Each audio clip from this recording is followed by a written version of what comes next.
Morning all of you on your YouTube channel advance study point पे आपका स्वागत है। दोस्तों, जैसे कि मालूम है कि आपको इस चैनल पे लगातार चैप्टर वाइज सजेस्ट क्वेश्चन दिया जा रहा है और सारे सजेस्ट क्वेश्चन से बिल्कुल ही हूबहू क्वेश्चन पेपर में आपको मैच करते हुए दिख रहा है। तो दोस्तों, अगर आप इस चैनल पे न्यू है तो प्लीज़ लाइक शेयर सब्सक्राइब जरूर कीजिए, क्योंकि आपको फिर से मिलेंगे सजेस्ट क्वेश्चन और चल रहे हैं जो अगले नेक्स्ट पेपर से है, जो इंग्लिश का पेपर से। मैं यहाँ पे सारा चैप्टर वाइज यानी कैटेगरी वाइज क्वेश्चन आंसर करवाऊंगा। दोस्तों, मैं अगर आपको बता दूं कि अगर आप कहीं पढ़े भी हैं या नहीं भी पढ़े तो आपको टेंशन लेने की कोई ज़रूरत नहीं है, क्योंकि आप एक ही पेज के अंदर प्रोज सेक्शंस और उसके बाद पोएट्री सेक्शंस, उसके बाद कम्प्लीमेंट्री सेक्शंस, ये तीनों सेक्शंस को आप एक एक करके सारे क्वेश्चंस को आप नोट डाउन कर लें। एक ही पेज के अंदर नोट डाउन कर लें और सारे क्वेश्चंस इन्हीं से आते हैं। दोस्तों, मैं बता दूं कि एक भी क्वेश्चन से बाहर नहीं जा रहा। अगर इससे पिछले वाली वीडियो नहीं देखे तो वहाँ से वीडियो दिख लें, ताकि आपको यकीन हो जाए कि इसी से क्वेश्चन आ रहा है। तो चलते हैं दोस्तों, आज पहला क्वेश्चन में बिना टाइम गवाए हुए हैं। दोस्तों, अगर आप कहीं नहीं पढ़े तो आपके लिए बहुत ही उपयोगी है यहाँ पे। दोस्तों, तो पहला क्वेश्चन यहाँ पे देखो, पीस फॉर लिविंग। पहला चैप्टर क्या है? पीस फॉर लिविंग, और इससे हमको क्वेश्चन कराना है। दोस्तों, आप इसको नोट डाउन करते चले। बहुत छोटा छोटा क्वेश्चन दूंगा और सारे चैप्टर कंप्लीट करूंगा यहाँ पे। दोस्तों, यहाँ पे इंग्लिश का तो एक भी क्वेश्चन ऐसा नहीं होगा जो वहाँ पे आने वाला नहीं है। यानी कहने का मतलब कि जितना भी क्वेश्चन है वहाँ पे आएंगे, सारे के सारे इसी से क्वेश्चन रहेंगे। तो इसीलिए इसको पूरे नोट डाउन करते चलो, क्योंकि नहीं तो अगर आप इस वीडियो को छोड़ रहे तो बिल्कुल पछताएंगे आप। तो चलते हैं पहला क्वेश्चन पे। दोस्तों, यहाँ पे how does the writer classify himself as a thinker. ठीक है, देखो, writer classify himself as a thinker, slow thinkers, because he had to face the many problems, he has to face many problems. तो ये first question complete हुआ। चलते question next पे। दोस्तों, who was the chief character. देखो यहाँ पे लिखा हुआ, who was the chief character of the page for living. तो दोस्तों, the chief character was the elderly corn merchant in the rising town. ठीक है, बहुत इंपॉर्टेंट क्वेश्चन सब है। चलते क्वेश्चन थर्ड पे। दोस्तों, does the writer dislike rapid the moment in the every field the yes okay. यहाँ पे देखो, ये आंसर है। आप इसको नोट डाउन करते चले, मैं सिर्फ क्वेश्चन पढ़ता चलो, आपका नोट डाउन आंसर करते चलना है। चलते क्वेश्चन नंबर 4 पे। देखो दोस्तों, क्वेश्चन नंबर 4 क्या है कि in which situations does the writer himself in the cinema में किस तरीके की सिचुएशन अपने आप को पाया राइटर से। तो ये नीचे में आंसर है, आप इसको नोट डाउन कर लेंगे। चलते क्वेश्चन नंबर 5 पे। What does RC. Hutchinson say about the intelligence test. यानी तो ये क्वेश्चन नंबर 5 हुआ, आप इसका आंसर नीचे में उतार सकते हैं। चलते क्वेश्चन नेक्स्ट पे। दोस्तों, क्वेश्चन नंबर 6 देखो, what are the disadvantage of the slow thinker in the modern world. यानी बोल रहा है कि क्या डिसएडवांटेज है, क्या हानि है मॉडर्न वर्ल्ड में जो स्लो थिंकर है उसके लिए। तो according to RC. Hutchinson, slow thinkers can't adjust their mental activities to rapid pace for the modern life. दोस्तों, ये बहुत इंपॉर्टेंट है। चलते क्वेश्चन नंबर 3 7 पे। Where did the writer watch play? Where did the writer watch the play? Who was the chief character in the play? तो यहाँ से answer को आप लिख सकते हैं। चलते क्वेश्चन नेक्स्ट पे। जो सजेस्ट क्वेश्चन है चैप्टर के अंदर वही क्वेश्चन आपको यहाँ पे अपलोड कराया जा रहा है। क्वेश्चन नंबर 8 देखो, यहाँ पे क्या है कि life has become the fast today how. तो ये आंसर हो जाएगा। चलते क्वेश्चन 9 पे। What sort of the excitement do we have today which are the ancestors lack. Is it an advantage और द डिसएडवांटेज। तो यहाँ से आपको इस क्वेश्चन का आंसर नोट डाउन कर लेना दोस्तों। ठीक है, तो चलते हैं क्वेश्चन नंबर नेक्स्ट पे। दोस्तों, क्वेश्चन नेक्स्ट देखो क्या है कि 10 number, who are the taken to be the slow thinkers. बोल रहा है कौन स्लो थिंकर्स हो सकते हैं। How are the slow thinkers handicapped today. तो दोस्तों, मोस्ट भी क्वेश्चन है। ये सब सारे क्वेश्चन आपको सजेस्ट किया जा रहा है, तो आप एक ही पेज में उतार लेना इस चैप्टर को। ठीक है, चलते क्वेश्चन नेक्स्ट 11 पे। What element does the writer seek from his wife. Does it the suggest about the printing press modern men's. ठीक है, तो यहाँ से आपका आंसर यहाँ है, आंसर को आप नोट डाउन कर लेंगे। चलते क्वेश्चन नंबर 12 पे। They tell me there's an aeroplane now the goes 100 miles per hour। This ये क्वेश्चन से आपको ये आंसर नीचे में दिया गया, तो ये आंसर को आप नोट डाउन कर ले। चलते क्वेश्चन 13 पे। व्हाट डज द राइटर से about the elderly cold merchant. Writer ने एल्डरली कोल्ड मर्चेंट के बारे में क्या कहा। तो इस तरीके से टोटल इस चैप्टर के अंदर मात्र 13 क्वेश्चन हुआ। तो ये 13 क्वेश्चन कंप्लीट हुआ। आप कहीं पे एक पेज के अंदर छोटे छोटे अक्षरों में नोट डाउन कर ले। अब चलते हैं सेकंड चैप्टर पे। मैं टोटल चैप्टर आपको यहाँ पे करवा दूंगा। तो दोस्तों आ गए सेकंड चैप्टर पे। तो सेकंड चैप्टर है me and the ecology bit. Me and the ecology bit. तो दोस्तों पहला क्वेश्चन यहाँ पे देखो, क्या how many blocks away was the post office from the mister Johnson's house. तो the post office was the just 2 blocks away from the mister Johnson's house. तो most important question है दोस्तों, आप इसको भी नोट डाउन कर लें। Second question देखो यहाँ पे दोस्तों, आप नोट डाउन करते चलो, मुझे बताने की यहाँ पे कोई जरूरत नहीं है दोस्तों, मुझे बताने की कोई जरूरत नहीं है कि what form of the electricity did the narrator use. ये सेकंड क्वेश्चन हो गया। अब देखो थर्ड क्वेश्चन आपके सामने है कि what happens when the narrator calls the Mr Green's Mrs Greeny. चलते क्वेश्चन नंबर 4 पे। डज जिम, यहाँ देखो क्वेश्चन नंबर 4 क्या है, does Jim the journalist his advice is the wing the contest explained. तो ये आपको उतार लेना है। चलते क्वेश्चन नंबर 5 पे देखो, what happened referred to the mister Johnsons. तो ये आपको नीचे से क्वेश्चन को नोट डाउन कर लेना है। चलते क्वेश्चन नंबर 6 पे, do you think that the gym is the real ecology friendly boy, give your own opinion. अपने ओपिनियन देने बोल रहा है। तो दोस्तों ये ऑप्शन नीचे में आंसर दिया हुआ है। चलते क्वेश्चन नंबर 7 पे दोस्तों, which animal does the message mister greenish yard. ठीक है, तो दोस्तों ये 7 और क्वेश्चन नेक्स्ट नीचे से आंसर आप नोट डाउन करते चलेंगे। चलते क्वेश्चन 8 पे दोस्तों, sure it is hard to get the people work for ecology, do you agree with this statement. Yes okay, ये भी क्वेश्चन ठीक ठाक है। चलते क्वेश्चन नेक्स्ट पे 9 नंबर क्वेश्चन क्या है, what is ecology, is it essential for the preserve it. क्या ये इकोलॉजी नेसेसरी है, बोल रहा है कि क्या इकोलॉजी क्या होते हैं और क्या यह एसेंशियल है, बहुत जरूरी है प्रिजर्व इट, इसे बचाना। तो बहुत इंपॉर्टेंट क्वेश्चन। चलते क्वेश्चन 10 पे, तो what does the narrator do on Saturday and Sundays. बोल रहा है नरेटर क्या करते थे सैटरडेज और संडेज को। तो ये आपको नोट डाउन कर लेना। नीचे से क्वेश्चन नंबर 11 देखो, did the narrator succeed in getting the Miss Greeny do some things about the ecology। तो दोस्तों ये भी क्वेश्चन 11 नंबर। अब 12 नंबर चलते हैं, why did the Mr. Johnson think that the Jim do not follow the principle of the walking। तो दोस्तों आप कम से कम उतार करके पढ़ भी लेंगे तो आपसे सारे क्वेश्चन वहाँ पे डील हो जाएगा। चलते क्वेश्चन 13 पे, why does the Jim ask Mr. Greeny to save the paper and the aluminium cans। तो दोस्तों आप नीचे से क्वेश्चंस को नोट डाउन कर लेंगे। चलते क्वेश्चन 14 पे, what does gym do on the Saturdays and Sundays. बोल रहा है जिम सैटरडेज एंड संडेज को क्या करते हैं। चलते हैं क्वेश्चन नेक्स्ट पे 15 पे, what is Jim's advice to mister Williams. तो मिस्टर विलियम्स क्या एडवाइस देते हैं। चलते हैं 16 nobody willing to do anything about the ecology, do you agree with the statements। ये भी क्वेश्चंस भी आई।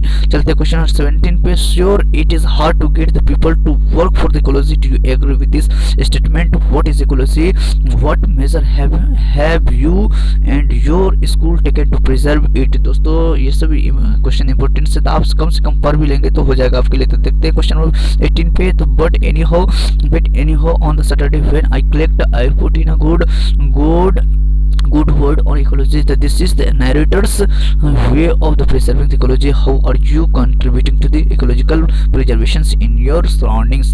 this 18 number questions complete हुआ। तो सेकंड चैप्टर कंप्लीट हुआ। अब चलते क्वेश्चन नंबर चैप्टर नंबर 3। तो दोस्तों यहाँ पे आ गए हैं थर्ड चैप्टर पे, गिल्लू महादेवी वर्मा। तो दोस्तों फर्स्ट क्वेश्चन देखो आपके सामने है कि what is the life span of the squirrels. बोला गिलहरी की एक लाइफ कैसी होती है। तो दोस्तों squirrels have life span of the barely 2 years, लगभग 2 years के होते हैं। चलते क्वेश्चन सेकंड पे, who started calling the tiny baby squirrel as Gillu. Gillu को कौन टीनी स्क्वायरल्स कहा करते थे। तो the writer and his family members started calling him Gillu कहा करते थे। चलते क्वेश्चन नंबर थर्ड पे, what was the Gillu's favourite food. Gillu's का फेवरेट फूड क्या था। How would Gillu inform that he was hungry. वो कैसे इन्फॉर्म करता था कि मैं भूखा हूँ। तो kaju was Gillu's favourite food. Gillu would inform that he was hungry by twittering, चिक चिक चिक चिक कहना शुरू कर देते थे। चलते क्वेश्चन नंबर 4 पे, which ointment was applied on the wounds of the teeny baby squirrels। तो बोल रहा है कि penicillin ointment was applied on the wounds of the teeny baby squirrels। चलते क्वेश्चन नंबर 5 पे, what prompted the narrator to set Gillu free। तो देखो seeing Gillu sitting near the window and the affectionately peering at the word outside the made narrator to set the Gillu free। चलते question number 6 पे, When was the Gillu's swing take off? तो बोल रहा है taken off, the his swing was taken off after his death. तो चलते question 7 पे, तो how would Gillu inform the narrator that he was hungry? तो when the Gillu was hungry he would inform the narrator by twittering the chick chick. चलते question 8 पे, what was the transformation from the common to proper the noun imply? What difference does the name make? तो दोस्तों ये answer नीचे में लिखा हुआ, आप वहां से नोट डाउन कर सकते हैं। क्वेश्चन 1 देखो 9 पे, what did the Mahadevi Verma treat the wounded squirrel? बोल रहा है कि महादेवी स्क्वायरल घावित स्क्वायरल के साथ कैसे मतलब व्यवहार किए या किस तरीके ट्रीटमेंट किए। चलते हैं क्वेश्चन नंबर 10 पे, how did the Gillu make himself cool in summer? बोल रहा है कि गिल्लू अपने आप को समर में कैसे ठंडापन लाते थे, कैसे बनवाते थे अपने आप को ठंडा। चलते हैं क्वेश्चन नंबर 11 पे, how did the Gillu nurse the narrator during her indisposition when the narrator was the dispositions owning the motor car accident। चलते हैं क्वेश्चन 12 पे, how did the Gillu situations ones, ये नीचे आंसर दिया हुआ, आप वहां से उतार लेना। चलते हैं क्वेश्चन 13 पे, what did the narrator do with the wounded squirrel? बोल रहा है कि नरेटर ने क्या क्या वॉन्डेड स्क्वायरल के साथ यानी घावित स्क्वायरल के साथ। चलते क्वेश्चन नंबर 14 पे, do you have any pet bird? बोल रहा है कि क्या आपके पास पेट बर्ड है? हाउ डज इट शो, ये कैसा शो करता है, कैसे दिखाता है? कंसर्न, चिंता फॉर यू, तुम्हारे लिए। चलते हैं 15 नंबर पे, what did the narrator feel at the death of Gillu? Gillu के मरने पे नरेटर ने कैसा फील किया? डिस्क्राइब हिज फीलिंग, बोल रहा है उनके फीलिंग को डिस्क्राइब करो इन योर ओन वर्ड्स, अपने वर्ड्स में। चलते क्वेश्चन 16 पे, गिल्लू टुक लिटिल फूड, गिल्लू थोड़ा सा खाना खाया करता था during the indisposition of the narrator. So what does this suggest, ये क्या बताता है? चलते हैं क्वेश्चन 17 पे, in what condition did the narrator find Gillu? What did she do with it? बोल रहा है कि in what conditions did the narrator find Gillu? narrator ने किस कंडीशन में गिल्लू को पाया था? What did he do she do with it? बोल रहा है कि वो इसके साथ क्या किया फिर उसको। 18वां क्वेश्चन देखो, how did the narrator make the teeny baby? बोल रहा है कि narrator कैसे टीनी बेबी को बनाया? Squirrel, hello and hearty. चलते हैं हेल्ड एंड हर्टी यानी चोटिल। चलते हैं कुछ इस तरीके से चैप्टर 3 भी कंप्लीट हो। अब चलते हैं चैप्टर 4 पे। तो दोस्तों यहाँ पे आ गए हैं चैप्टर 4 पे, what is wrong with Indian films? बोल रहा है कि इंडियन फिल्म्स के साथ क्या गलत चीज है या इंडियन फिल्म में क्या गलत चीज है, तो वही यहाँ पे चैप्टर है। और इस चैप्टर के अंदर जो भी क्वेश्चन है सारे क्वेश्चन करेंगे। और मैं बता दूं कि 7 या 8 चैप्टर है टोटल, सारे 8 चैप्टर के टोटल क्वेश्चन यहाँ पे करूंगा। अगर सिर्फ आप क्वेश्चन भी उतार करके ले जाएंगे और क्वेश्चन का थोड़ा आंसर भी ले जाएंगे तो आपको वहाँ पे बिल्कुल ही काम आने वाला है दोस्तों। इसलिए इस वीडियो को लास्ट तक देखें, आपको बहुत ज्यादा बेनिफिट होने वाला है। चलते क्वेश्चन फर्स्ट पे कि have average American films been a bad model? Give one reasons. बोल रहा है कि प्रत्येक अमेरिकन फिल्म्स जो होते हैं बैड मॉडल्स होते हैं उसके अंदर, और क्या कारण है इसका? Yes, the average American films have been the bad models because their life does not match to our life, क्योंकि उनके लाइफ हमारे लाइफ से मैच नहीं करते हैं। चलते हैं क्वेश्चन सेकंड पे कि have you seen any film recently? क्या कभी आपने कोई फिल्म को रिसेंटली शॉर्टकट में देखा है? तो yes, I have seen one Indian film recently. आज ही कल में हमने इंडियन फिल्म्स को देखा है। और Indian films has its on story, Indian film का अपनी स्टोरी है होती है। इट इज अ ट्रेडिशनल, ये ट्रेडिशनल होते हैं। चलते क्वेश्चन थर्ड पे, मेंशन वन थिंग। बोल रहा है कि एक कोई चीज को मेंशन करो which the Indian cinema needs. बोल रहा है इंडियन सिनेमा को जो चाहिए। बोल रहा है according to the Sanjay Dutt Satyajit Roy, the Indian cinema needs a style and idiom and which would be the uniquely and recognizably Indian. It does not need the blind imitations of the American cinema। चलते हैं question fourth पे, what does the cinema combine? बोल रहे cinema combine, the cinema is a form of the creative expressions। ये पढ़ने की जरूरत नहीं है। चलते क्वेश्चन 5 पे, बोल रहा है कि which is the most potent and the versatile art form. बोल रहा है कि कौन मोस्ट इंपोर्टेंट और वर्टाइल आर्ट्स होते हैं। चलते क्वेश्चन 6 पे, do Indian film makers possesses the primary tools of the film making? बोल रहा है क्या इंडियन मेकर्स जो होते हैं, फिल्म मेकर्स होते हैं, वो प्राइमरी टूल्स को रखते हैं। चलते क्वेश्चन 7 पे, what does the Satyajit Ray say about the lack of the maturity in the Indian films? बोल रहा है कि क्या क्या कहते हैं इंडियन फिल्म्स की मैच्योरिटी के बारे में। चलते हैं क्वेश्चन नंबर 8 पे, films are the mirrors of the society discuss. बोल रहे हैं क्या फिल्म्स जो होते हैं वो अपने सोसाइटी या अपने समाज की डिस्कशन को दिखाता है। सही बात है। चलते क्वेश्चन 9 पे, Where should the truly Indian film look for its materials? बोल रहा है कि where should the truly Indian films जो होते हैं looks its materials, अपने materials को दिखाते हैं। चलते क्वेश्चन 10 पर write the name of any film which you like most with its salient features and tell the name of any field do you like। बोल रहा है कोई ऐसा फील्ड बताओ जो तुम लाइक करते हो। What is the most dominant influence on Indian films? बोल रहा है कौन सबसे ज्यादा डोमिनेट करता है इंडियन फिल्म से, वो बताने के लिए। चलते क्वेश्चन 12 पे give a short account of the educative value of the cinema, educative value of cinema के बारे में बताना है। चलते क्वेश्चन नंबर 13 पे should cinema be the looked upon as a form of the creative expressions, give reasons. चलते question number 14 पे what aspects of the American films do our films initiative is it the justified in the contest. चलते question number 15 पे do you think Indian films have the certain basic weakness illustrate your answer and citing the examples from the films you have seen। चलते हैं question number 16 पे what our cinema needs about the everything else is a style। चलते हैं तो इस तरीके से 4th chapter complete हुआ। अब चलते हैं 5th चैप्टर। तो दोस्तों पहुंच चुके हैं आपको 5वां चैप्टर पे। दोस्तों आप लास्ट तक बने रहे, आपको 8 चैप्टर टोटल है, 8 चैप्टर यहाँ पे करवाऊंगा दोस्तों, यानी 8 चैप्टर तक कंप्लीटली क्वेश्चन आंसर करवाऊंगा दोस्तों। तो पहला देखो यहाँ पे क्वेश्चन बिना टाइम कमाए हुए चलते हैं फर्स्ट क्वेश्चन पे। तो why had Alexander Aris accepted the Nobel piece prize on behalf of his mother. बोल रहे कि अपने माँ की जगह पे Nobel piece prize Alexander Aris ने क्यों एक्सेप्ट किया। दोस्तों फर्स्ट क्वेश्चन का आंसर नीचे दिया हुआ है। अब चलते क्वेश्चन सेकंड पे why has the international community applied the Nobel piece Prize committee क्यों अप्लाई करते हैं। चलते क्वेश्चन थर्ड पे who was awarded the Nobel Peace Prize in the 1951 उसके बाद when was the acceptance speech delivered। चलते आंग सान सू की। चलते क्वेश्चन नंबर 4 पे the Nobel Peace Prize belongs not only on the Aung San Suu Kyi but to all the men, women and children of Burma।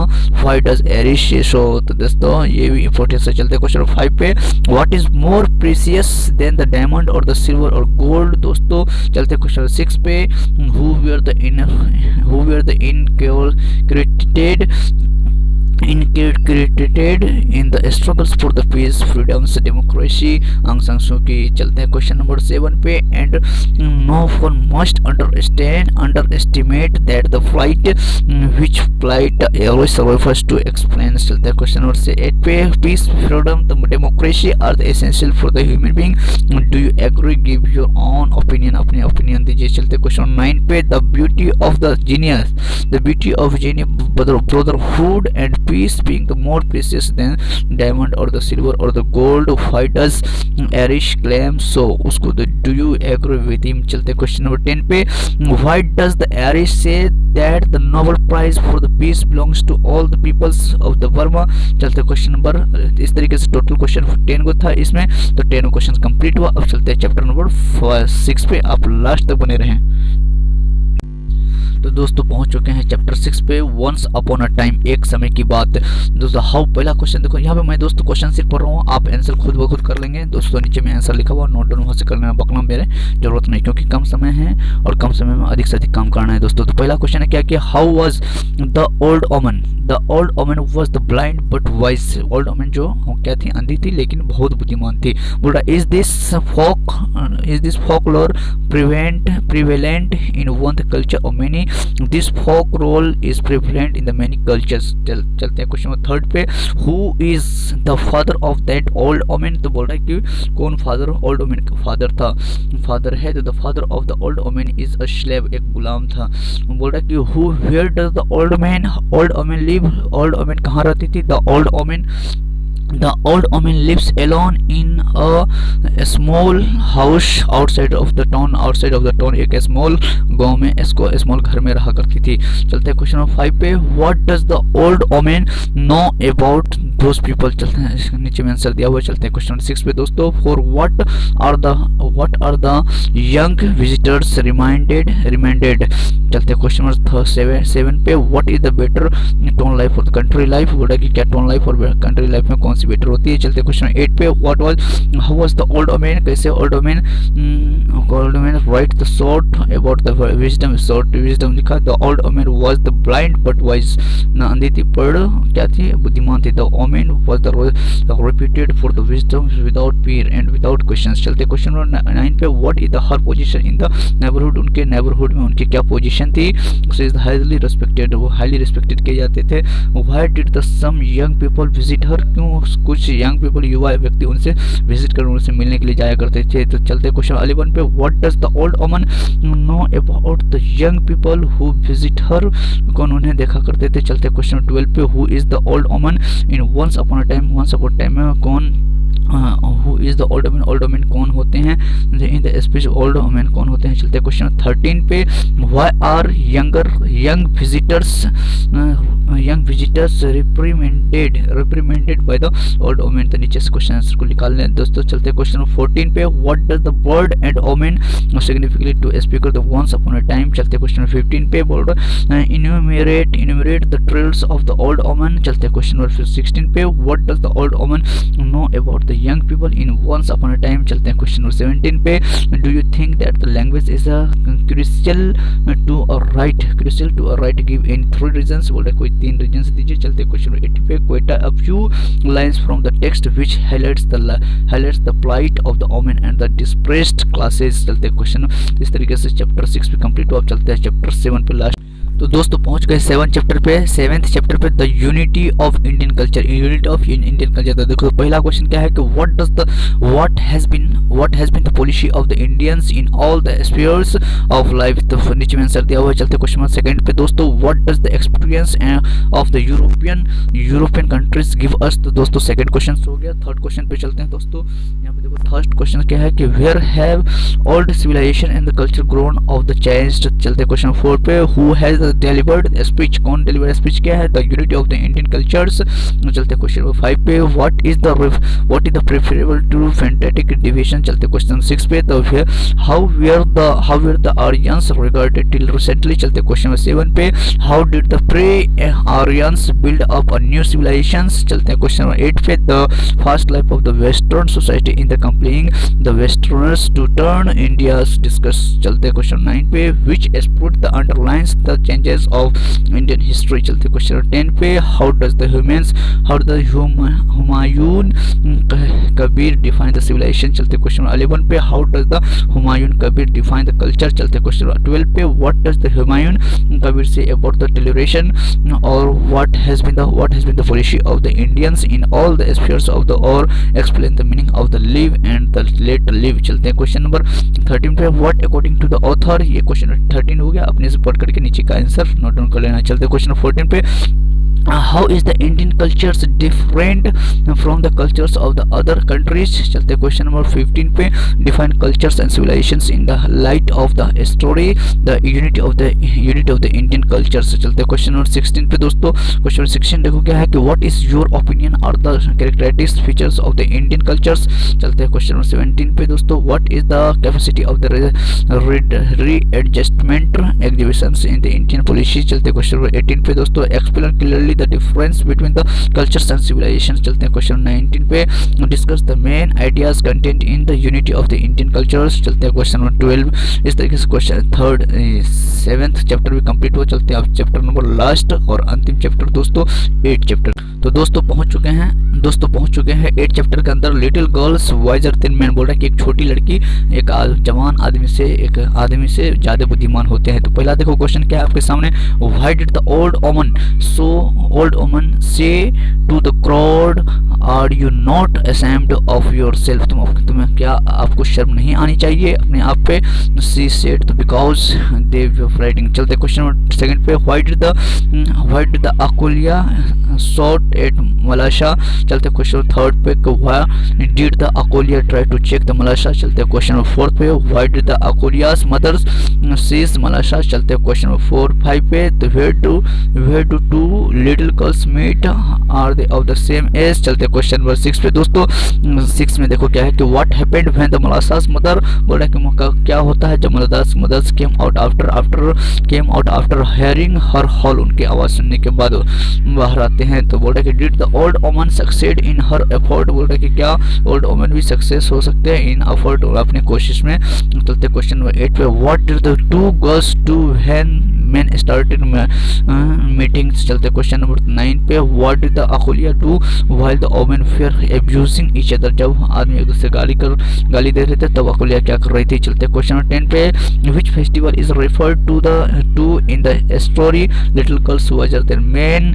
चलते question number 11 पे, Why writer calls to little girls dear little souls। दोस्तों अपने आप से question पढ़कर नीचे वाले का आंसर उतार लेना है दोस्तों, बस आप एक कॉपी में नोट डाउन कर लेना सारे क्वेश्चंस को। चलते क्वेश्चन 12 पे, Why did they step into the bubbles and what makes them flight। दोस्तों ये बहुत वेरी इंपॉर्टेंट क्वेश्चन सब है, सारे सजेस्ट क्वेश्चन आपको दिए जा रहे हैं दोस्तों। चलते क्वेश्चन 13 पे, Why were the two girls dressed in new clothes and showing their finery to each other। चलते क्वेश्चन नंबर 14 पे दोस्तों, What did the old woman mean by is it right to behave so one a day like this too। चलते question number 15 पे, explain the except he turned the and became as a little child when ye shall in no way enter into the kingdom of the heaven। चलते हैं question, इस तरीके से chapter 8 complete हुआ दोस्तों। अगर वीडियो आपको अच्छा लगा हो तो लाइक शेयर सब्सक्राइब जरूर कीजिएगा, क्योंकि मुझे आपकी बहुत ज़रूरत है। अगर आप सब्सक्राइब नहीं करेंगे तो मेरे व्यू यहाँ पे दोस्तों मेरे सब्सक्राइबर नहीं बनेंगे तो फिर मुझे कोई फ़ायदा नहीं है दोस्तों।